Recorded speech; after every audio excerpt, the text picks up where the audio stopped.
As-tu déjà entendu parler de Bruno Cornacchiola ou du lieu appelé Tréfontane? Non? Alors spoil. C'est un homme de 33 ans, communiste et anticlérical, qui a vu plusieurs apparitions de la Vierge de la Révélation à cet endroit.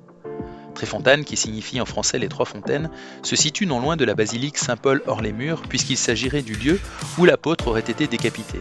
Sa tête, en roulant, aurait rebondi 3 fois, faisant naître une fontaine à chaque fois. Historiquement, ce lieu était un endroit insalubre, une grotte dans laquelle se retrouvaient les bandits, et où les femmes venaient se faire avorter dans la clandestinité. Bruno menait une lutte ardente contre l'Église, au point de vouloir tuer le pape, et avait un mauvais comportement vers sa femme.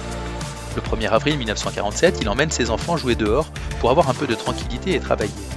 Il tombe alors en extase devant la grotte dans laquelle apparaît la belle dame, avec un voile vert, un habit blanc et une ceinture rose. Sa vie va alors basculer.